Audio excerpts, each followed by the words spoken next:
So how can you avoid a claim in the Employment Tribunal for unfair dismissal? Unfortunately, you can never completely avoid a claim for unfair dismissal if you have dismissed an employee. But what you can do is ensure that your policies and your procedures and your processes are robust enough that you can successfully defend a claim if it did come to that point. When considering whether a fair procedure is being followed, the tribunal system looks to take the ACAS Code of Practice into consideration as the minimum that is expected of an employer. The code provides practical guidance on handling disciplinaries within the workplace.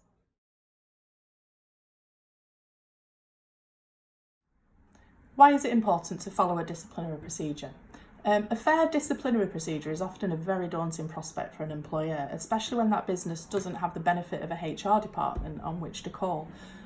It's important not to underestimate the importance of a thorough and fair disciplinary procedure when employees exhibit poor behaviours. This is especially important when the disciplinary procedure may lead to an allegation of gross misconduct, with the outcome being a dismissal. The failure to follow a fair procedure can lead to an employee having a legitimate claim for unfair dismissal, and no matter whether the employee has committed the misconduct for which they're accused, they could still succeed in their claim if there's an absence of a fair procedure having been undertaken.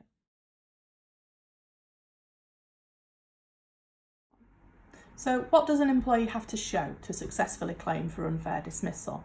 If an employee decides that they're going to take you to a tribunal for unfair dismissal, to have a successful claim, they'll have to show the following.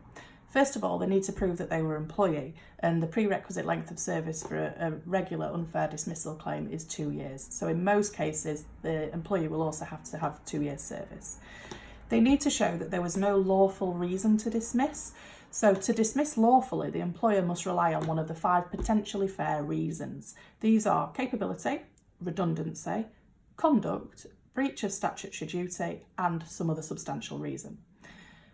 And thirdly, even if there was a potentially fair reason to dismiss, in the circumstances, the employer acted unreasonably in deciding to dismiss.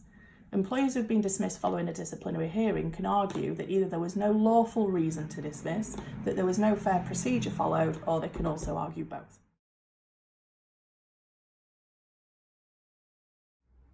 How can we help you?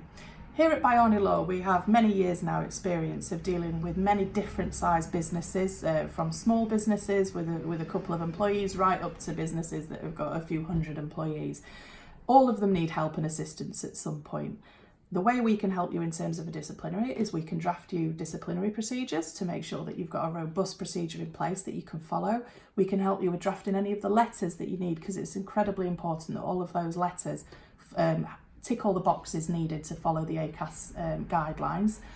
And we can give you very pragmatic advice that's tailored to your business to make sure that you get the outcome that you would prefer.